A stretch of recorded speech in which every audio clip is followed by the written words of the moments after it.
बहुत से पति सदमे में हैं नीले ड्रम को लेकर। अक्सर हमने देखी है कि रेप पर राजनीति होती है। What if I tell you there's an active lobby that has infiltrated all online spaces, an industry with a darker side, where money plays a huge role. Information is twisted for the algorithm, but they claim to fight for men's rights. Men's rights activists are suddenly everywhere. They are functioning at full throttle. Last year, they even held a satyagraha for men at Jantar Mantar, Delhi. वक्त आ गया है कि हम लोग घरों से बाहर निकलें और अपने कंफर्ट जोन से बाहर निकल के अपनी लड़ाई लड़ने के लिए आए. And this is also not limited to the national capital. MRAs are also active in Kerala. A woman recorded a video alleging sexual harassment in a bus, and this is how MRAs mocked her and women in general. But in a sea of many such MRAs, how do you recognize one? Presenting Student of the Year, the MRA Academy. Every time a woman files a serious sexual assault complaint or a dowry case, your first instinct is to bring up the argument of, but what about false cases? क्या आप जब जब सांस लेते हैं तब तब पूछते हैं, but what about alimony? क्या आप इन इश्यूज पर तभी बात करते हैं या आउटरीच करते हैं when the culprit is a woman and not when the culprit is a man? Or if you make jokes like these. काहे नहीं ब्याह करना, बस ऐसे ही नहीं करना, वो ड्रम में पैक होने का डर सता रहा होगा. कह सकते हो. Well, बधाई हो, आप बनते हैं एक duplicate men's rights activist in addition to the very lucrative MRA economy in India. In the past 2 weeks, I dug into the online ecosystem of men's rights activists, or popularly known as MRAs, to understand their networks, content, and influence. These are some of the most prominent MRAs that you might have seen online. And the list goes on. MRAs have seen an exponential growth since the 2024 Atul Subhash case. They even run coordinated campaigns against potential legislative reforms, like how they went after Congress MP Shashi Tharoor for bringing in a bill to criminalize marital rape.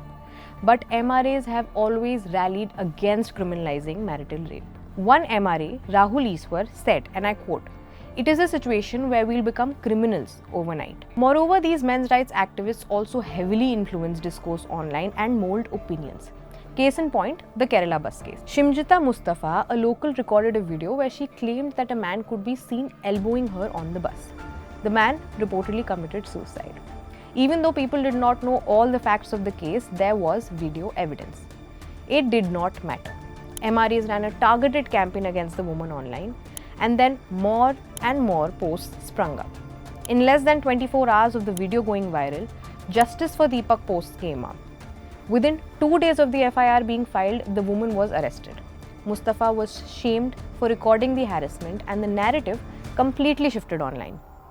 Now, not getting into the legality of the case, but if you're a man watching this, ask any girl how common elbowing or such subtle tactics are in public transport. Often repeatedly and slyly done, so they still have plausible deniability. Chances are some MRAs will watch this and still think, Your question hurt me. But we have done our homework on MRAs, and here's what we found. Case number 1. Meet Barkha, who started the Purush Ayog in 2019 and has since then been photographed with many politicians and celebrities. Now, Barkha showed up at the Delhi protest of the Unnao case survivor with a placard showing her support for Kuldeep Singh Sengar. आज मैं यहाँ जंतर मंतर पे यहाँ पर इसलिए आई हूँ क्योंकि मैं सपोर्ट करती हूँ कुलदीप सेंगर को. Yogita Bhayana, an activist who has helped the survivor since the very beginning of the case, told the Quint that it was after Barkha turned up at the protest that the survivor was disturbed and then fell sick. Barkha has also supported Aam Aadmi Party's Ashok Mittal for presenting a bill in Rajya Sabha to constitute the National Commission for Men. And others have rallied behind it too, naturally. Barkha has questioned the Unnao survivor, so we questioned Barkha. Speaking about the convict Sengar, Barkha told us, and I quote, "Kuldeep Singh Sengar has spent nearly 8 years in custody, yet legal relief continues to be denied. Not strictly on legal grounds, but because of his former status as an MLA. This is false. In the stay order, as accessed by the Quint, the court stated that because Sengar is convicted and sentenced in another case, and the order in that case was reserved by the court, his bail would be stayed. It's not just Barkha who has questioned the Unnao survivor. Case number 2. Enter Deepika Bhardwaj. Deepika, who is also a journalist, stated that she does not associate with Barkha. We also found a post from December 2023 by former Lok Sabha MP and BJP member Poonam Mahajan meeting influencers who have been supporting BJP in the past 10 to 12 years. Among them was Deepika. Just a year later, she started the Ekam Nyay Foundation. So her rise too hasn't happened in a vacuum. So we also questioned Deepika, and she told us that she questions the Unnao survivor over her alleged inconsistent accounts. And she herself chooses to believe Shashi Singh, who was acquitted in the Unnao case. Now, Deepika has also written a letter to the Chief Justice of India regarding this case. Yogita, the activist with the survivor, told the Quint, and I quote, "Deepika and Barkha used to be friendly with me before, but now things have changed. They should be questioning the judges. They have seen court proceedings. Why didn't they file an appeal in the court instead of harassing the survivor?" The money in doing men ki baat. This is where things get more interesting. It's not a coincidence that you are seeing more men's rights content come up, and it's also not happening in isolation either. Pushing more such MRA content aligns with Elon Musk's X, or formerly known as Twitter. I'm not saying this, but Anil Kumar, a former IITN and one of the co-founders of the Save Indian Family Foundation, also confirmed this to the Quint. SIFF, which is said to have the largest network in India among the men's rights groups, was founded in early 2000s and have been working on the ground way before either Barkha or Deepika came into the scene. SIFF told us that there are different categories of MRAs functioning online today. The social media Gen Z influencers, the manosphere who subscribe to Andrew Tate and the incel culture, MRAs like SIFF who work on the ground, and the relatively new but famous MRAs like Barkha and Deepika. Now, these might overlap with each other at times.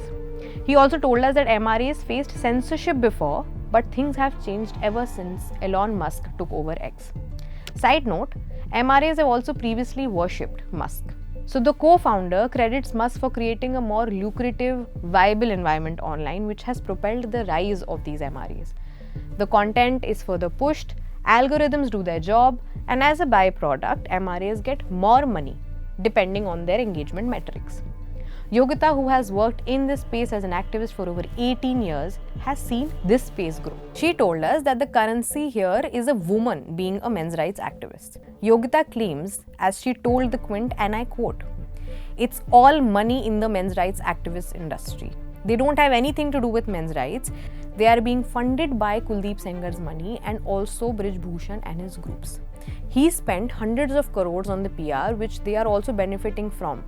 इनकी दुकान ही चलती है इससे, और Unnao case में पैसा बहुत है." However, when we asked Barkha, Deepika, and even SIFF's Anil for their response to this, they denied the allegations of such funding and stated that they have not associated with either Sengar or Bhushan in this manner. Anil said his own foundation, SIFF, is an independent trust which only accepts donations from its members. But he did admit to the Quint, and I quote, "There's a small bunch of people like lawyers, businessmen who are actually in this for the money.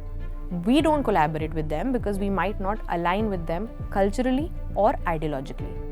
But part of this culture is also reflected in SIFF's own social media. Which is why when we saw these posts by SIFF, where they say rape jokes are normal and bashing feminists, we questioned the SIFF's co-founder. He responded to us saying, "Feminists use anti-men language in their posts. Then why can't we use a similar language against them? Mostly the kind of language we have used in our posts is to stir up rhetoric and conversation online."